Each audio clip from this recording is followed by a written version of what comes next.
Greetings, everyone, from the Kingdom of England, Empire Albion. It is I, Archbishop Belmont, again with part 3, with those pirates, as well as the Transportation Act, regarding who and where those heirs are now today, lost in the British American colonies. And where we left off at, we were speaking regarding about Blackbeard, as well we showed the video clips from Pirates of the Caribbean, who, the actor Johnny Depp stars as Jack Sparrow. Now, many people don't know about Johnny Depp's, who he is and his origins. And his information of who he is and his origin is going to be key and critical regarding learning who you are. And we're going to go ahead and show you little excerpts regarding his genealogy, based off of one of the acts we're going to go ahead and be presenting here momentarily. So with that being said, let's go ahead and get started. If CA have anything else you want to go ahead and say before we get started, let it go. I yield the floor for now, but I do want to ask the viewer to pay attention to the name, surname, and the lineage of this actor Johnny Depp as he searched for his own genealogy. He plays the actor Jack Sparrow, which we know that the original character, which he was based off of, was an Englishman who took part in pirating, like the clip we just viewed, the captain saying, "Are we not the king's men?" As they fear of approaching pirates, approaching the mermaids into the White Sands, which is obviously sailors or pirate lore. But these actors and these entertainers, as well as their actual people, have their lineage and their surnames yielding back to these English and these European houses. So be watchful with the careful eye. I yield. Well said, CA. And like he said, a lot of these actors, they know this truth, they know the information that we talk about. But once again, they take oaths to keep it secret. And then also too, most of the time I'm starting to notice is a need to know. But that's still not the case when it comes down to a lot of these actors. They notice and they just don't want to speak it because they have contracts. And like CA, and which we all know, contracts rule, especially if you disown the original contracts or you don't know anything about the original contracts that predate your existence, i.e. the United States existence. All right, so we're gonna go ahead and pull up Johnny Depp real quick. Just trying to know why it's not allowing me to pull up. Here we go. And we're only going to talk about him real quick because it's going to allow us to transition into the piracy and how piracy was brought onto the land, and it's still being done today via the Transportation Act, which we call via the Department of Transportation, by the freeholders of your so-called communities who are nothing more than pirates.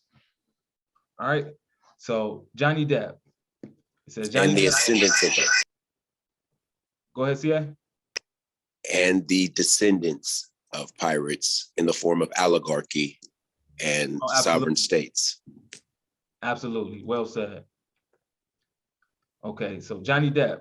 It says John Christopher Depp II is an American actor, producer, musician, and painter. He's the recipient of multiple accolades, including Golden Globe Award, Screen Actors Guild Award, in addition to nominations for 3 Academy Awards, 2 BAFTAs. All right, he's known, which we already know, the Nightmare on Elm Street, which was his debut film. That was one of my favorite movies.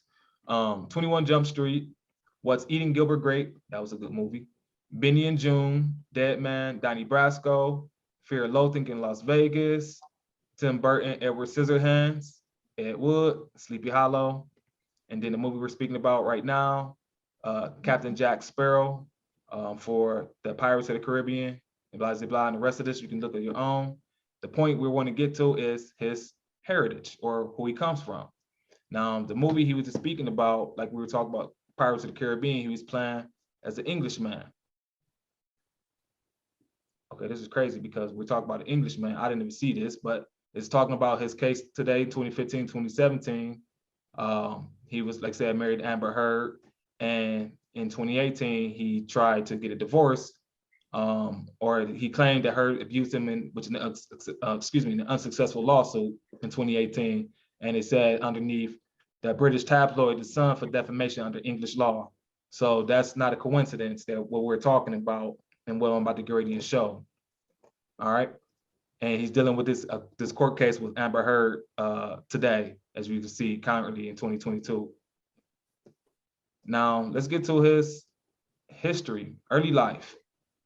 John Christopher Depp was born June 9th, 1963 in Owensboro, Kentucky, the youngest of 4 children of waitress Betty Sue Palmer, Nee Wells, and civil engineer John Christopher Depp. Depp's family moved frequently during his childhood, eventually settling in Miramar, Florida in 1970.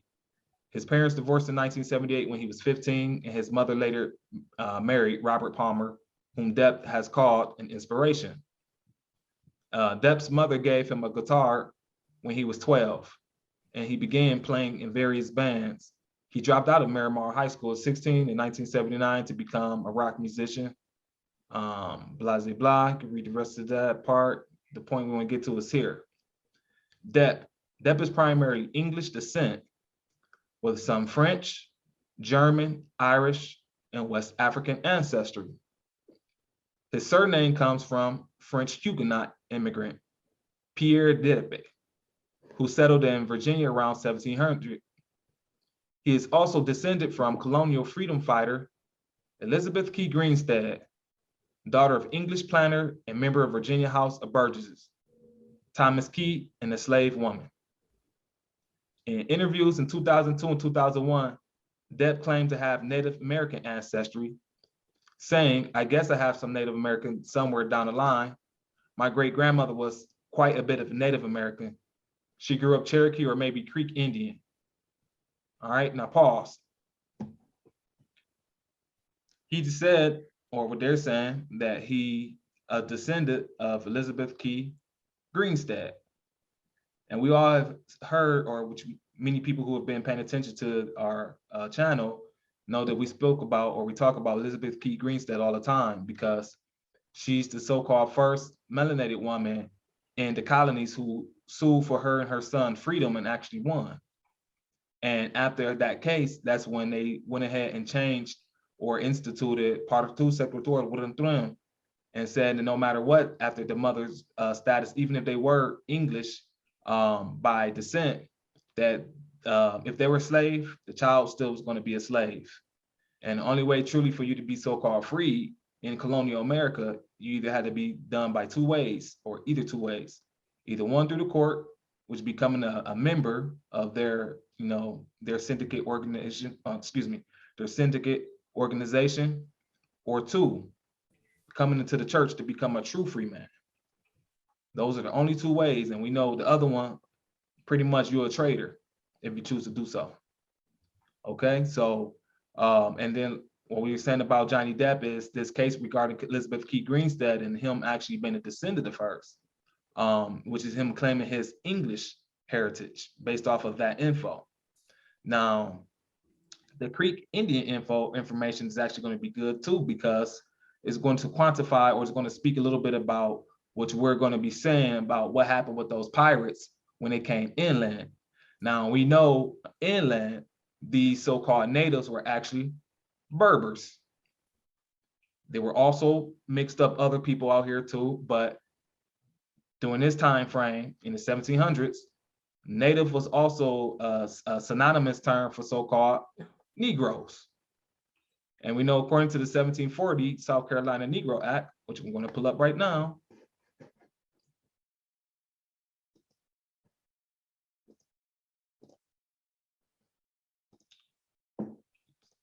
South Carolina Negro Act. I'm going to go straight to the most important section, section 4. Says the term Negro is confined to slave Africans, the ancient Berbers and their descendants. So what happened off of the water We know a lot of the so-called convicts, men, women, and children, were getting sent over here via the Piracy Act, 1717, and subsequent acts to bring them over here into the so-called British American colonies. What was also taking place at this point or this time, the people were losing their identity, being placed into a whole nother form of ownership. Like I said, the British Crown, because remember, these acts are being passed by who? By the government at that time. The colonial government is still ran at this point underneath the British Parliament. The British Parliament is allowing this to take place, as well as allowing the so-called piracy of English heirs to take place. And now remember, a lot of these pirates, divers, denizens, whoever you want to call them at this point, they were already planted and rooted and ready going to the times of who? William the Conqueror. Because of those who know the history or the stories about William the Conqueror, they would know that it wasn't just so-called England or Great Britain territory. He was in the large territory. The same territories that we're talking about, the piracy was taking place. Point of interest. Go ahead, CA. Yes, the territory William the Conqueror goes all the way to the Black Sea on into the end of Ireland. So it covers the whole Mediterranean, Iberian Peninsula, Northwest Africa, Spain, Portugal, etc. And the reason that's important is because when we think of the Norman conquest and William the Conqueror, i.e. Rome, because they're synonymous, we're thinking about and we're qualifying the changing of history. Exactly. They did not win or beat the Berbers by war and conflict, physical conflict, but trickery and spoilage by writing them a genocide by pen. I yield. Well said, CA. And like I said, in this, because a lot of this was indentured servitude. My bad, because this is a whole nother, it's a book. Indentured servitude, and we know via that indentured servitude, those contracts were not supposed to have been forever. They were only supposed to have been for a allotted time. And like I said, the point that we want to make is because we've been known as so-called Negroes over here, you know.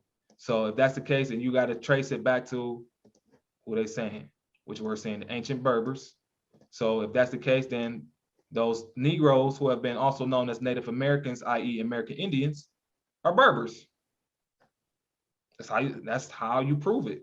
The statute says it, and this is the only statute in so-called America you're going to actually find them actually telling you who so-called Negroes are. Okay, all right, so let's go ahead and get to the next slide, which was supposed to be about now,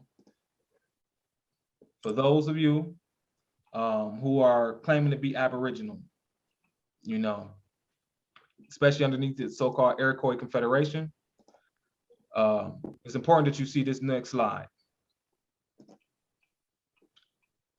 And this is dealing with treaties. Now, in this time, once again, piracy is still going down, right? This is 1700. And if the era or the age of piracy, golden age of piracy didn't end until 1730. So like it was saying that these pirates, they needed new things to do since they was coming off of the water, they were coming onto the land. All right, so this is the Nanfan Treaty. It's called the Deed from the Five Nations to the King of their beaver hunting ground, more commonly known as the Nanfan Treaty. It was an agreement made between the representatives of the Iroquois Confederacy with John Nanfan, the acting colonial governor of New York, on behalf of the Crown. The treaty was conducted in Albany, New York on July 19, 1701, and amended by both parties on September 14, 1726.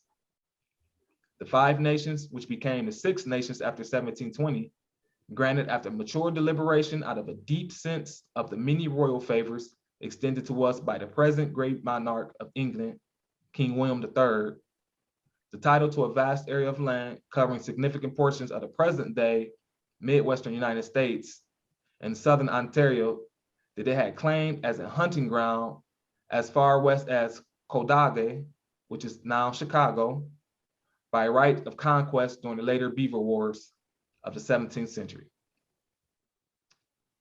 What's important about this is because this will actually intertwine to a case that we're going to be speaking about, Fletcher versus Peck, when it said that Aboriginals did not have title to their lands.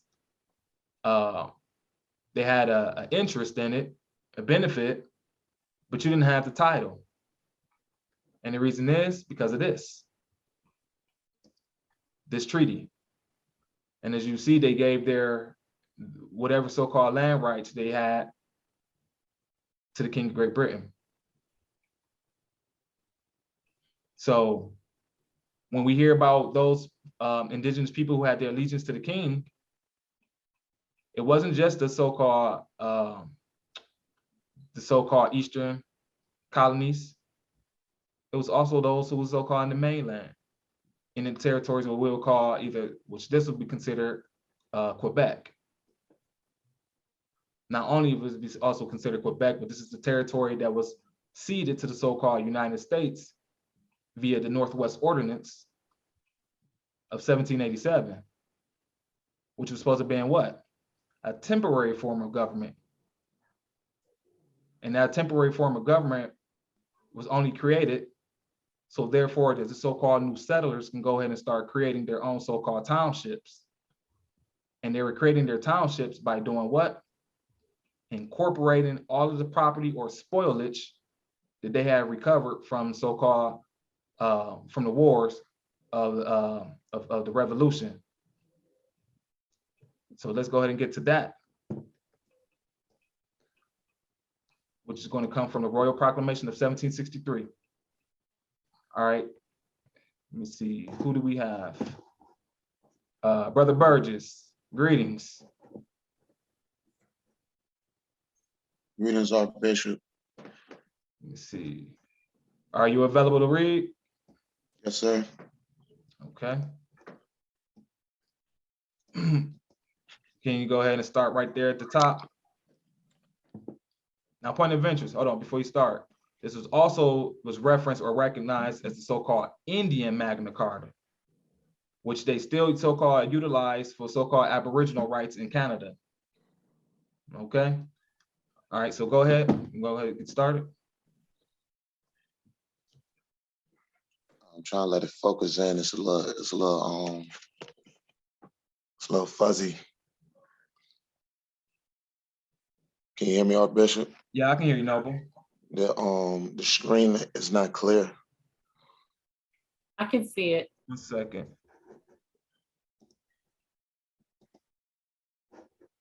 Yeah, like I said, this Mercury retrograde is definitely doing the doozy. All right, can you see that now? It vaguely, it's like it's chopped up. It's not clear. Hold on, are you on your phone? I'm on my laptop. There it go. It just came through. All right, the Royal Proclamation of 1763 was issued by King George. See, it just did it again. Okay, yeah, I think that's on your side, Noble. Let me see if I can make it out. The Royal Proclamation of 1763 was issued by King George III on October the 17th, on October 1763. It followed the Treaty of Paris, 1763, which formally ended the 7-year war and transferred French territory in North America to Great Britain. The proclamation, yeah, it is on my side, Archbishop. You keep going in and out. Okay, let me see. Sister Allen, can you go ahead and continue? Okay. The proclamation forbade all settlements west of a line drawn along the Appalachian Mountains, which was delineated as an Indian reserve. Exclusion from the vast region of Trans-Appalachia created discontent between Britain and colonial land speculators and potential settlers. The proclamation and access to Western lands was one of the first significant areas of dispute between Britain and the colonies and would become a contributing factor leading to the American Revolution. The 1763 Proclamation line is similar to the Eastern Continental Divide's path running northwards from Georgia to the Pennsylvania, New York border and the northeastward past the Drainage Divide on the St. Lawrence Divide, from there northwards through New England.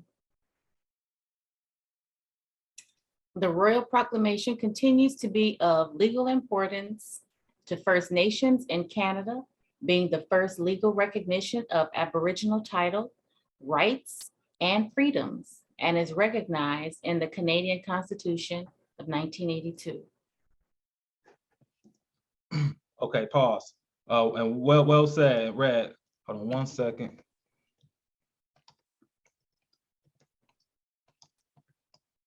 And as you can see from the reading, it says the Royal Proclamations continues to be of legal importance to First Nations in Canada, being the first legal recognition of Aboriginal title, rights, and freedoms, and is recognized in the Canadian Constitution of 1982.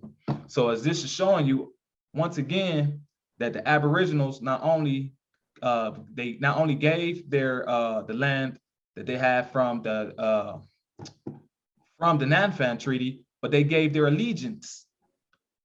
Because the fact that you're going to recognize the Royal Proclamation and see its legal importance, that means that you have to be giving your allegiance to the one who actually created it, which is the King of Great Britain.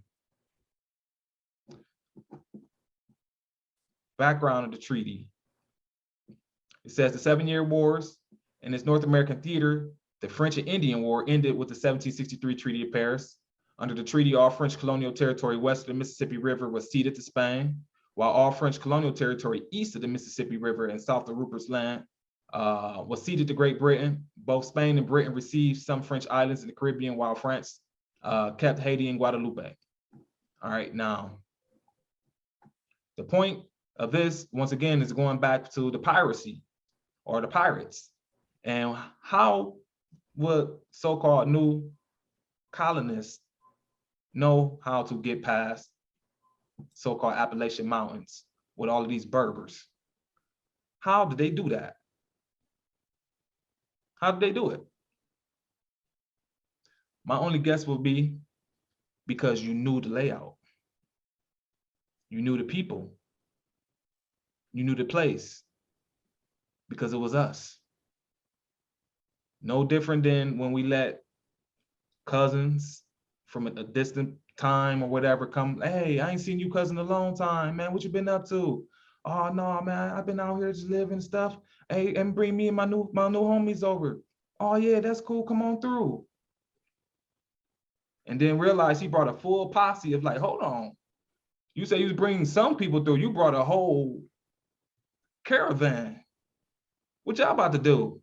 Oh yeah, cousin, I ain't let you know, but we about to put y'all in slavery. What? Why? That ain't what that ain't what the king said. You know, he ain't the king no more. We don't recognize him. Bruh. Really? You about to do us like that? Yep. Come out them pockets. Get up. You gotta come out them pockets, cuz I know we family. I know we family. But you gotta come out them pockets. We need that prize. We need that booty. Wow. And you know, tell Auntie, I'm sorry, but I'm gonna have to put y'all in perpetual slavery. I mean, because I don't like, you know, what happened 300-400 years ago. I mean, I wasn't alive then, but you know, I got to live according to my ancestors written down, the ones who was going against you. You know, yeah, we family. It's still happening today. You got some family who want to do good. You got some family who want to do bad. Some family want to live the law, do the right in the law. Others, like said, man, that law ain't got nothing to do with me. What you mean it got nothing to do with you? We came from the same family, right? Hey, I ain't hearing that. I'm doing my own thing. So that brings us to Fletcher and Peck. Fletcher and Peck case. Let me see who's available. Brother Scott, you want to go ahead and read? Yes, sir.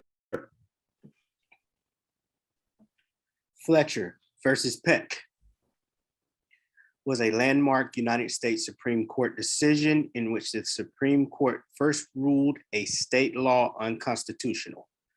The decision also helped create a growing precedent for the sanctity of legal contracts and hinted that Native Americans did not hold complete title to their own lands, and an idea fully realized in Johnson versus McIntosh.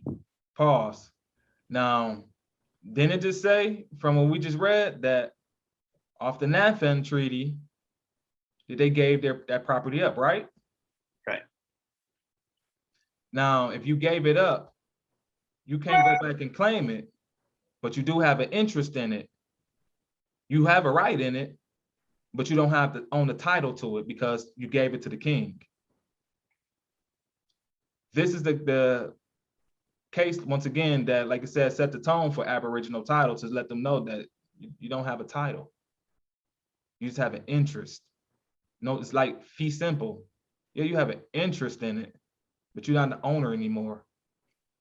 And most of the time now you realize it that those who so-called claiming as the owner weren't the owners. You're just the descendants of the true hierarchy who was here prior.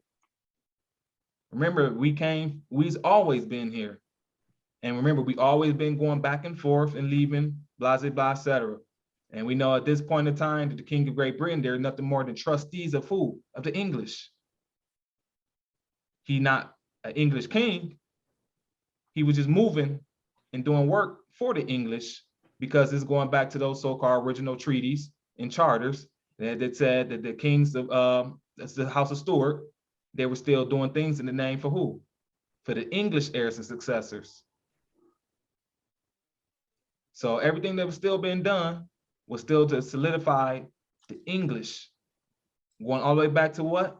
To ancient Albion, to a time that many people, especially us, we don't know about. All right, and now get to,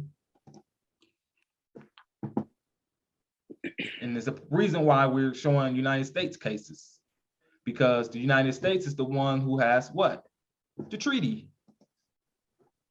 They're the ones that signed the treaty of what? The Treaty of Peace and Friendship, the Treaty of Paris. Treaty of Paris. So if they signed the Treaty of Paris and they have court cases that's, speak in the language that understands or solidifies what that treaty was going back to Great Britain, then maybe I want to see what else they have in store regarding that information. And that's why this Dartmouth College versus Woodward is probably the best case on the record. All right, let me see who we have. Oh, Sister Middleton, are you available to read? Yes. Beautiful, Can you- beautiful. Okay. You want me to, where do you want me to start? The trustees of Dartmouth. Okay. Trustees of Dartmouth College versus Woodward was a landmark decision in United States corporate law from the United States Supreme Court dealing with the application of the Contracts Clause of the United States Constitution to private corporations. The case arose when the president of the Dartmouth College was deposed by its trustees, leading to the New Hampshire legislature attempting to force the college to become a public institution and thereby place the ability to appoint trustees in the hands of the governor of New Hampshire. The Supreme Court upheld the sanctity of the original charter of the college, which predated the creation of the state.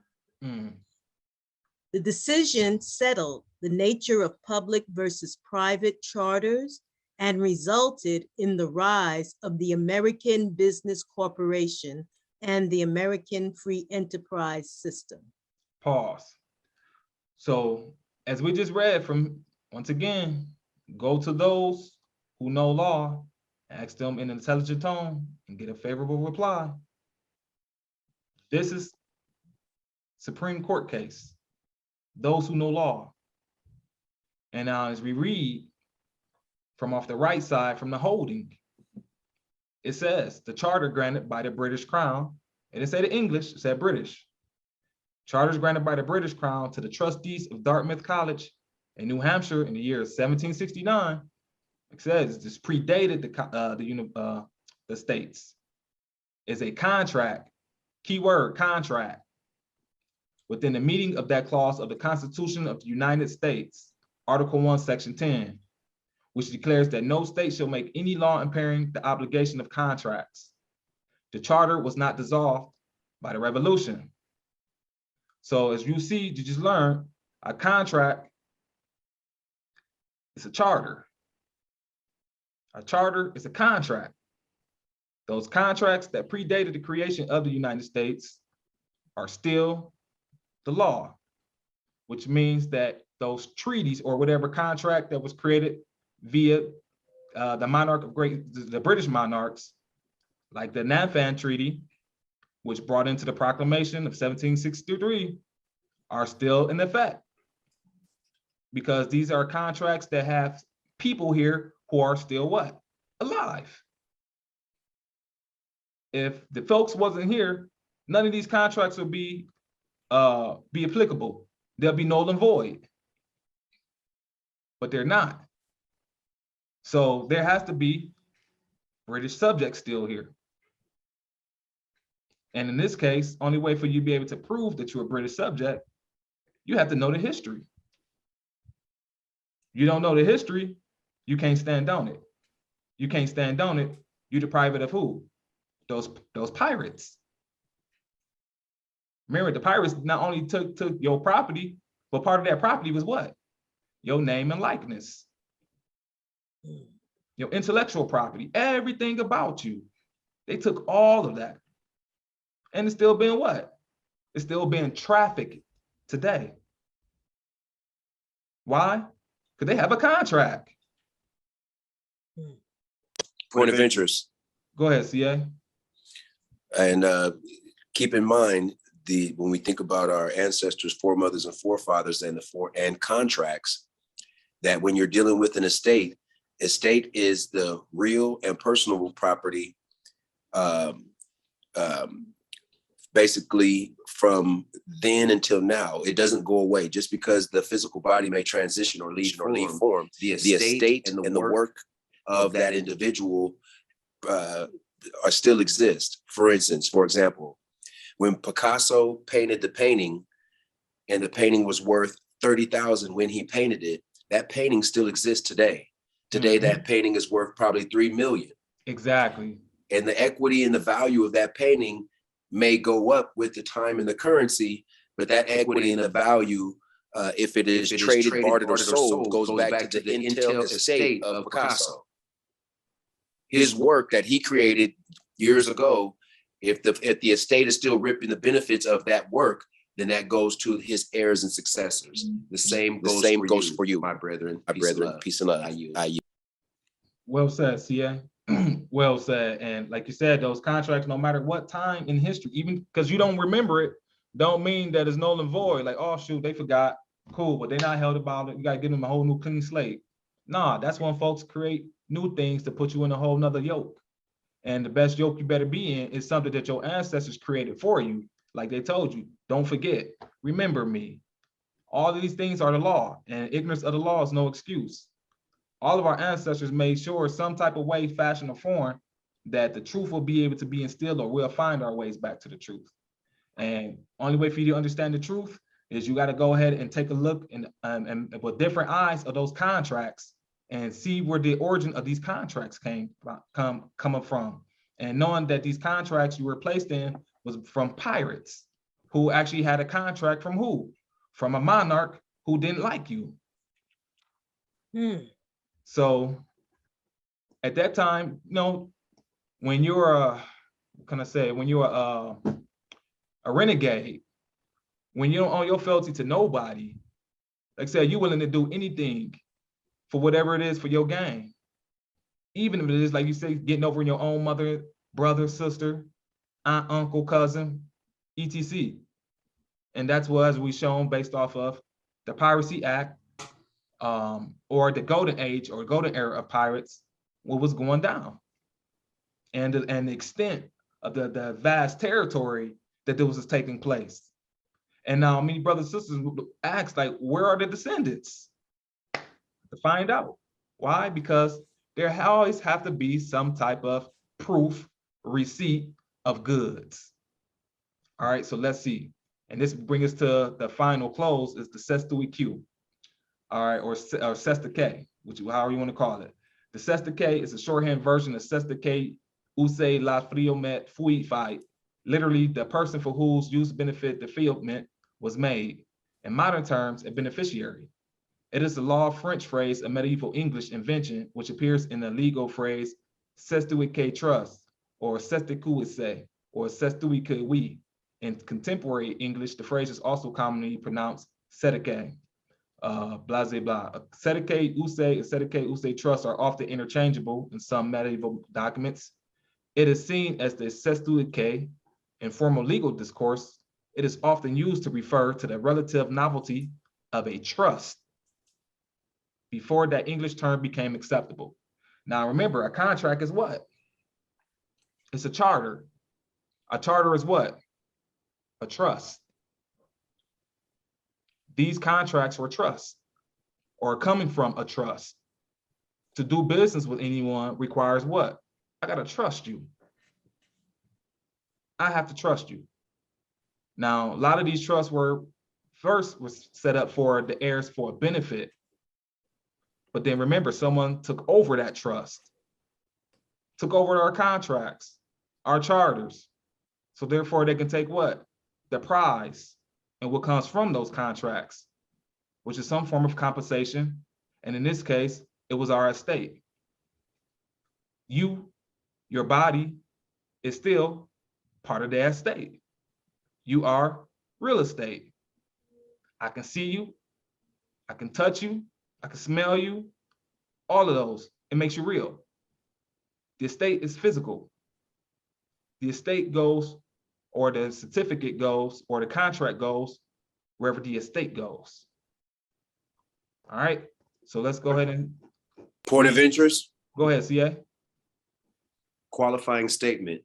The contract goes wherever you go. When you're traveling, you need a passport mostly, right? When you're driving, doing a commercial activity, they request that their citizens have an insurance, or for the private people, a bond.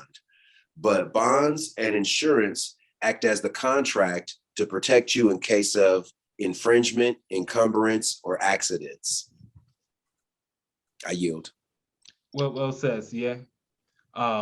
And that's why we have to start pulling ourselves to the proper understanding and the mind frame of going back to that time when all of these things were done. Because if you can't put yourself into that reality, you can't fix the fraud. Remember, you're supposed to be a time traveler. And when you travel in time, you also must have to be able to what? You must be able to shape shift into that reality, how those folks existed and how they did things. If you can't do that, you're going to have a hard time getting out of hell. All right. And this is the final part, the United States cases, and it's regarding cesta que or cesta que. The town of Paulette versus Clark, 1815. And you want to go ahead and read this, Sister Walker?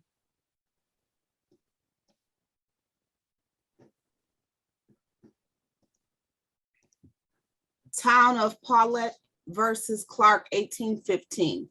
In 1815 case of Town of Paulette versus Clark, the United States Supreme Court found that a royal grant of land to the Church of England in the colony of New Hampshire was not completed. Somebody else will have to read it because it went blurry on me. Oh man, everybody's stuff going bad. Okay. You want me to take over? Yeah, you can go ahead and take over, Brother Scott. Okay, the grant had been made prior to the American Revolutionary War, and the state of Vermont, as successor to the English crown, could claim the land and convey it to the town of Paulette for schools. The Saskatchewan nature of the trust which held the land was found to be void. The Episcopal Church in the town had no right or title to the land. Wow. So pause. So point of interest, remember, and a lot of those, like we were just speaking about, those pirates, how they were trying to take ownership of our property and things like that via what? The charters. And these charters were what? They were trusts, contracts, etc. Ours in this case was the Sestakay Trust or charter or whatever, but a lot of this was done in fraud, trying to put property or put things into something that wasn't actually supposed to have it in the first place. So when they start hypothecating everything that was about us, they were putting them into false trusts that we weren't even supposed to be utilizing because we didn't create it, our ancestors didn't create it. These stuff was created during the times of those who did the dissolution of the monastery, i.e. the tutors. All right, Exactly. So Point of interest. go ahead, CA. It's clearly the distinction between a corporate charter and a royal charter. A corporate charter sanctioning business, whether it be commercial, slavery, chattel slavery, subjugation, plantations, etc., or the original charters going back to the grants from the monarchs, which are land grants of agricultural farming and distinct from the plantation life. So yes, there were grants granted by the monarch before and after. The difference is who was the monarch that granted these grants, and were these grants corporate in their nature, or were they de jure from a family lineage and dealing with hereditaments? Absolutely, well said.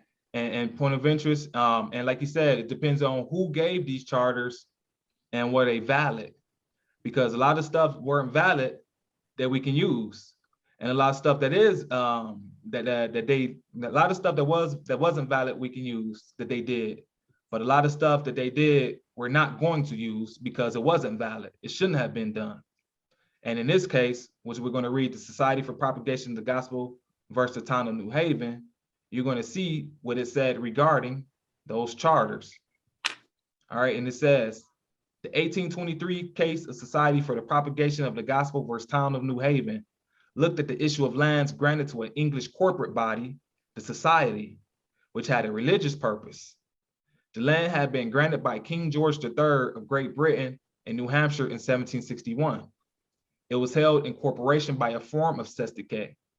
On October 30th, 1794, the state of Vermont passed a statute whereby the land of the Society would be appropriated by the state.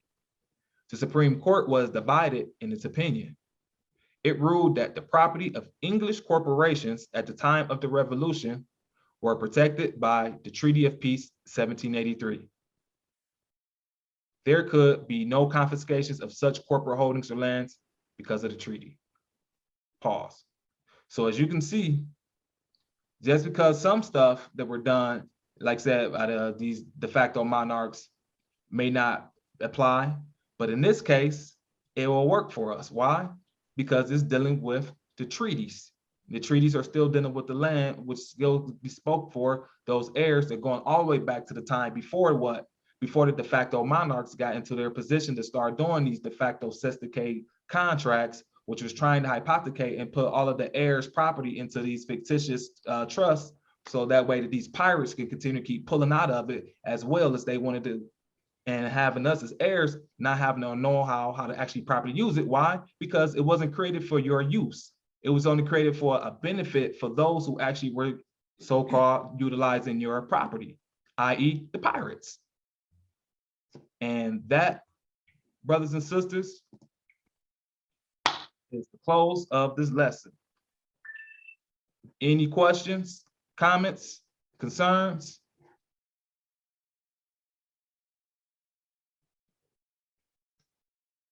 Everybody, hold your peace. And if this is the case, go ahead, Sister Walker. Well, I found that lesson very, very interesting. my sister has a treaty, and she's always referencing that treaty, but the treaties are hard to read because, you photocopy them. We don't have a translation. But the municipalities here locally in Buffalo, they never got permission from the king to extend to this area. And we have the treaty. It's somewhere in my office. I actually see it. It's right here in my office. They never had the treaty to even have a municipality, Buffalo, right here where we live.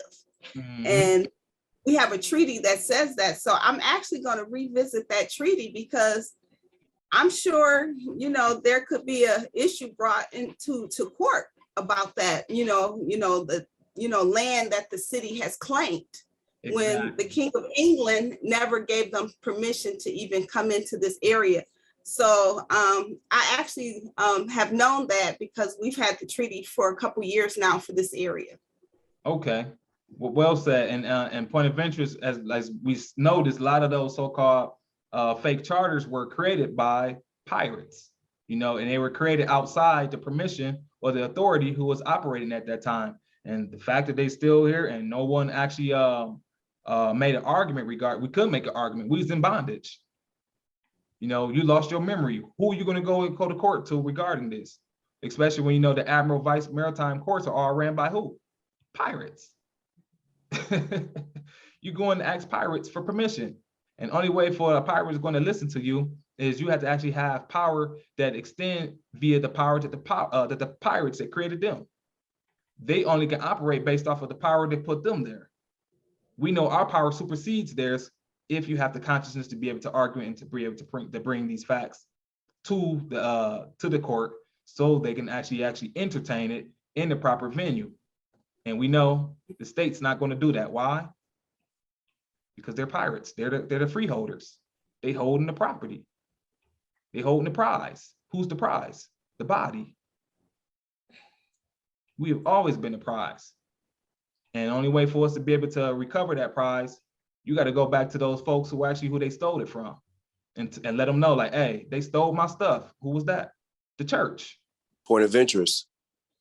Go ahead, CS. What's the golden rule? He who has the gold makes the rules. There you go. Who is he who has the gold? He who owns the land. Where does the gold come from? Out of the earth, out of the land. I yield. Well said. And at the end of the day, gold can't work if you don't have what? The people to work it. We're the gold. Once again, we're the real estate. And at the end of the day, your real estate must be owned by someone who actually value you or value it. Who value the people? Clearly the state don't, but the church did. The church valued us. It had our vital, everything about us. It kept us together. It didn't have us out here, like I said, stealing and hurting from each other. I mean, I don't know what church these folks are known, but going back before the dissolution of monastery, everywhere that had a so-called abbey, church, cathedral, they were flourishing. The cities were flourishing, the people were. And with the dissolution of monasteries became because of the tutors, because he wanted what? He wanted more money so that way he can fund up his wars. It had nothing to do with the people. Nothing at all.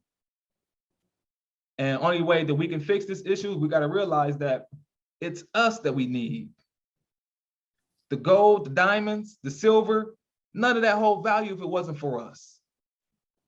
If we don't put ourselves back in the position of understanding that people is value.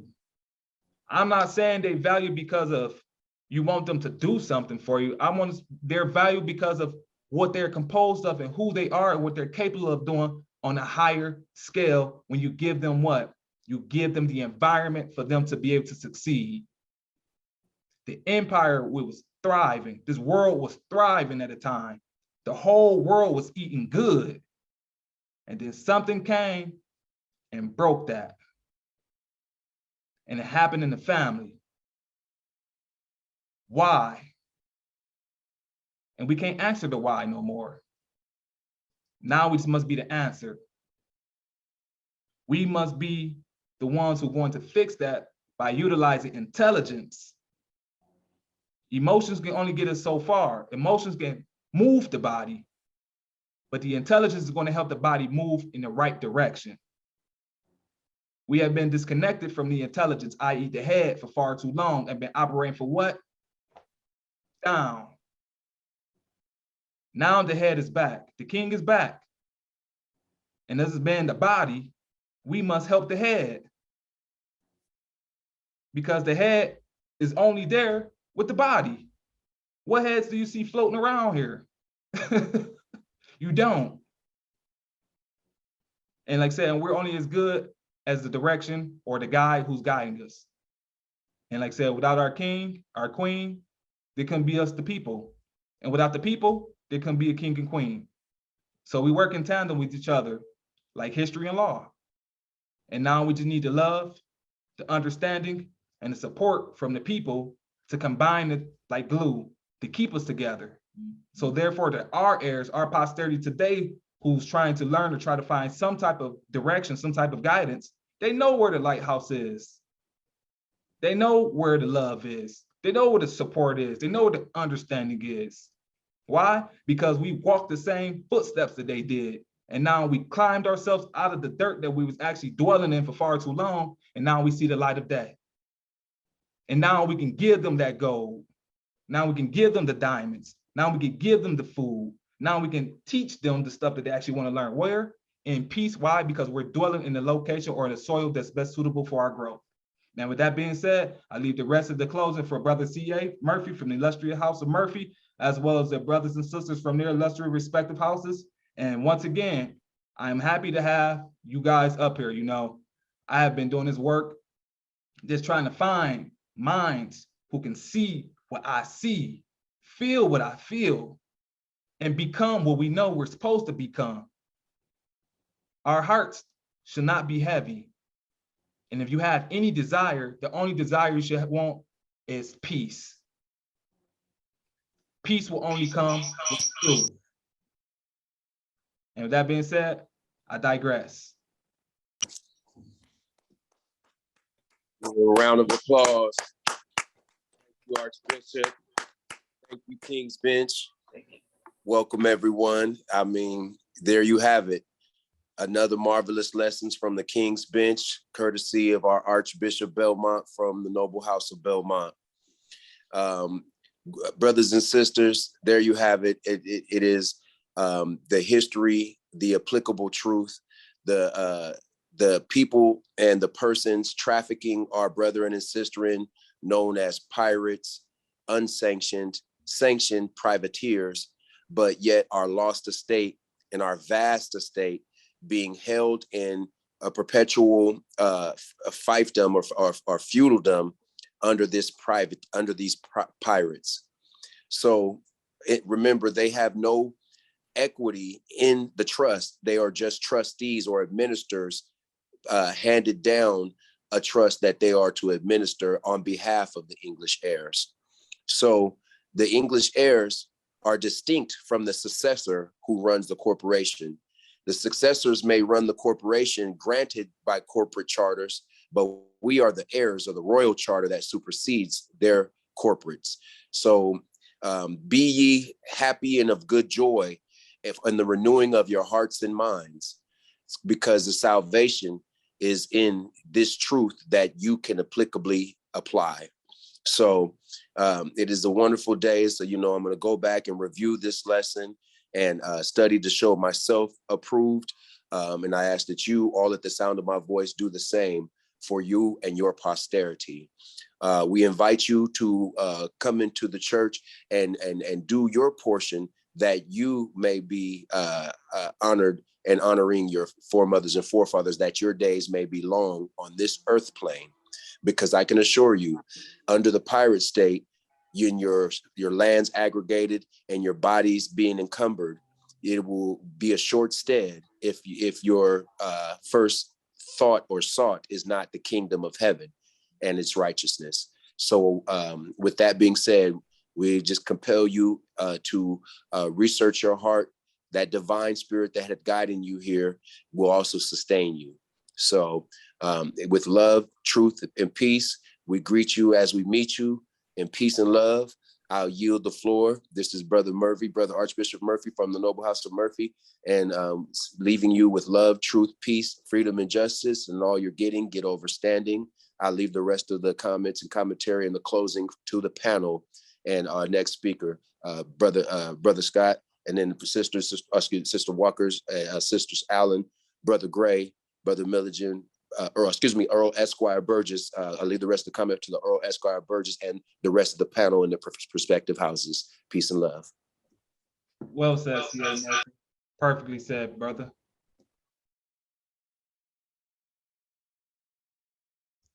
Gotta mute yourself, Brother Scott. I was saying, Archbishop, of course, the ladies are first. Okay, Sister Allen. Thank you, thank you. Well, we have went over this class. I think this is probably like the third time we have revisited this particular part of history about pirating and the privateers. And we have gained more clarity as to what actually took place from the water or from the sea to the land and all the wheelings and dealings that went on ever since then. We are we are at the close, I feel, we are at the close of this 1,000-year-old history that it's coming to an end. And each one of us are rising up within the Third Temple English Church. We're passing on the information, and we do ask that you slowly start to come along and to let this information sink in and start to resonate with you and within your heart and within your mind. Start to research your ancestry, ask your parents' parents a little bit more about your ancestral history, and you'll find it'll lead you back here to us. So with that being said, I digress. Thank you all. Well said, Countess Allen from the House of Allen. And point of interest, brothers and sisters, please listen to the mothers up here. You know, it's been a long time coming. I remember when we first started building the church, you know, I kept telling the king, once the mothers come home, you'll now start seeing things really start happening. And from the Queen to Lady Allen to Lady Walker, I feel that we have some of the most powerful ladies that have ever walked this earthly plane today. And they're going to be showing it as they continue to keep embodying who they truly are. So therefore, they can continue to keep helping us as men do our great work to solidify our estate, which they are the teachers of. Sister Walker. Greetings. I love the study of law and the golden age of piracy, bringing all the laws prior to the American Revolution that are still in effect today, that we've never been introduced to. We've never, you know, the King's Bench is bringing all this back to us. And, you know, even when we studied the Coinage Act of 1769, how they never even had permission to make money here in America. And so, you know, that's piracy, you know, that they're using their own private currency to transact. So when we talked about how, you know, the Department of Transportation and, you know, Archbishop said, you know, that's modern slavery, but that also reminded me of the penitentiary, you know, and how they transport people, you know, they put them on buses and they transport them. So, you know, it's not just, you know, the penitentiary, it's all our everyday that we're still living in this. And, you know, the Transportation Act, the Royal Proclamation of 1763, the Fletcher versus Peck from 1810, where it states the king still has the title to this land, because, you know, we all buy houses and we think we own them. Nobody has title. We only have equity and an interest in those properties. And we've never ever questioned, why don't we have a title, right? So, you know, and a lot of people are throwing around trust law and they're creating their certificate of title. No, that doesn't give you absolute title. Mhm. So, these are a lot of things that we've never questioned before, and we're getting all that in the King's Bench, and we're answering questions that we didn't even know we had. We're answering questions that we did not know we had a question about. Mhm. So I give a lot of honor to the King's Bench for these lessons, and I lose a lot of sleep studying because this is a marvelous lesson that I'm gonna, continue to dig in, and I urge people to do the same. So I digress. Well said, Sister Walker, Sister Allen, from your respective houses. And like you said, we're going to be answering questions that you didn't even know you even had a question too. And a lot of these questions, or a lot of these answers are also going to be coming from other brothers and sisters on the panel who actually already had this information, and they're just bringing it together, like, because it's a group project. That's one thing I want to illustrate, or excuse me, I want to stress up here, that coming home or rising up is a group thing. We do it together. Like I said, if I can hold everybody's hand to be able to do it, I will do so. But we're all right now, you notice, in different localities. And the only way for us to be able to do it together is by coming to class together, coming to church together, communicate with each other, reach out, text, hey, what's up, how you doing? I was just thinking about you, just hope your day going by cool. These are things to let us know that, wow, somebody care about me. Because remember, we lost our family when we was trafficked. That's right. Yeah. A lot of our brothers and sisters who inside the so-called prison system, they don't even get a call. They don't even get a call. They don't get a letter. They don't get none of that. Some of them in there, they didn't even do it. And that's why we have to remind ourselves that even what we're doing now is to remind ourselves of the humility that we have to bring back into our own communities. And if we can't do it here within the church, when we actually already verified that we actually blood, then how can you do it with anybody else or anywhere else? So well said, Sister Walker, Sister Allen. Sister, you want to go now, Brother Scott, or you want to let Sister Pamela Jones from the House of Middleton? Of course, let Sister Jones. I think everybody's anxious to get to know her. So okay, perfect. All right, well, Sister Jones from the House of Middleton. Yes, can you hear me? Absolutely. Okay, I'm starting my video. I'm a little underprepared, but That's okay. I am so grateful to be here. I'm learning so much in the little bit of time that in this interim, and just doing a lot of back study. I just feel very humbled, and I'm following your lead, and I'm very appreciative that Archbishop Beaumont has included me on this call. And I do want to share and give what information that I can contribute to this, to the King's Bench. Thank you. Thank you. Thank you. Thank you. Well Welcome, said, sister. Thank Sister you. Middleton from the House of Middleton. And like I said, I thank you for, like I said, the work you have done and helped assist me, because just what you have done, that reading, like, it pushed me to overdrive, but in a good way, to say, get my house in order. And then I was able to speak to Sister Walker, and we both see that we supposed to be getting our house in order. Our house, not only our environmental house, was our family that we live with, but our church house, our church home. This is our home, the place where we're supposed to be able to come and be comforted and feel like, said that, wow, everybody understand, or at least they may not understand, but they're willing to sit there and talk to me to try to figure out what's going on. This is supposed to be our sanctuary. Yes. All that we have been asking and wanting for in the true, pure way is here, and we're going to be the ones to do it. Not one, all of us. And like I said, it requires the mothers to be here to help remind us what our part is. But as you see us, it reminds you what your part is.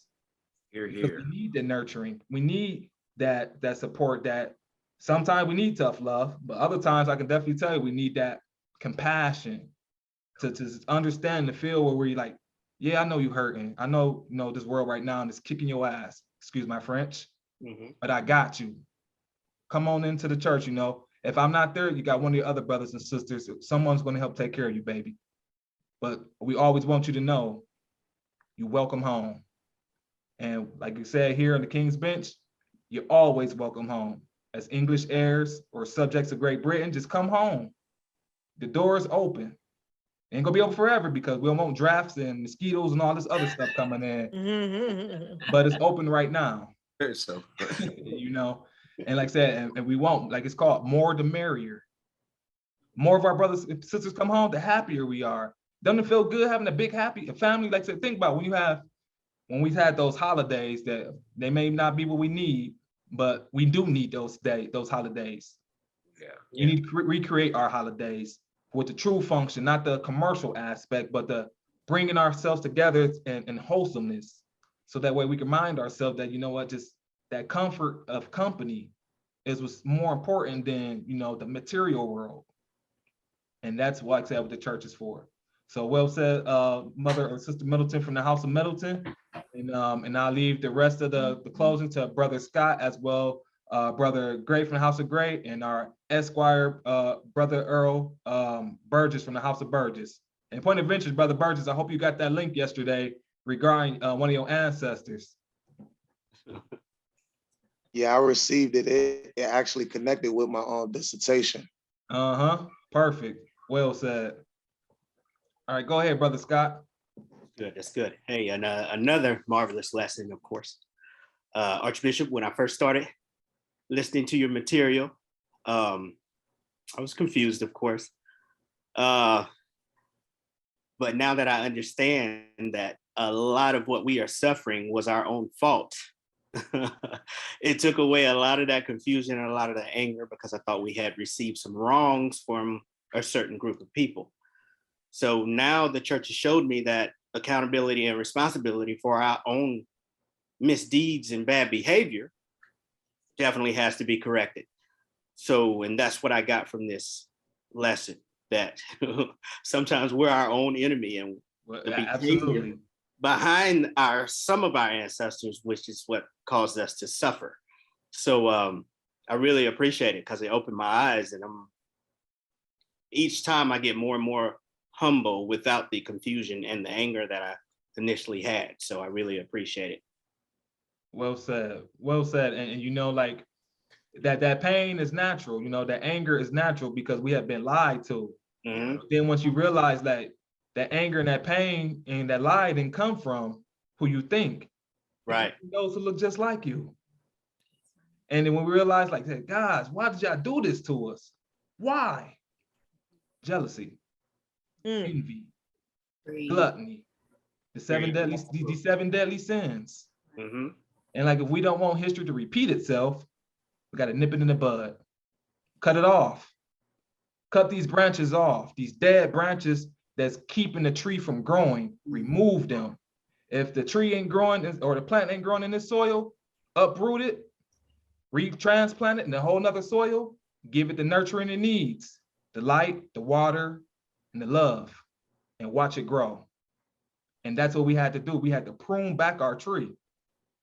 Now we're replanting it. Now we can watch it grow. And we can watch it grow together. Because why? Because we're all here together. We're all here at the beginning phase. Like it says, those who partake in the first fruit will not see what's about to happen to the next phase.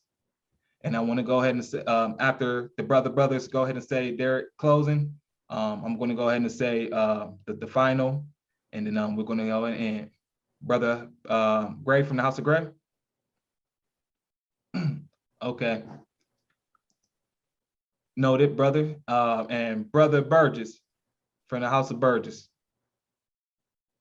Greetings, family. Greetings, angels. This is your Brother Burgess from the House of Burgess. And I appreciate everybody that's sitting here on this panel today, as well as everybody that's tuned in watching. But for me personally, a lot of it makes sense once I was able to, excuse me, a lot of it makes sense once I was able to connect my surname to time immemorial so I can have a timeline to put everything in its proper perspective and content to understand what's being told to me.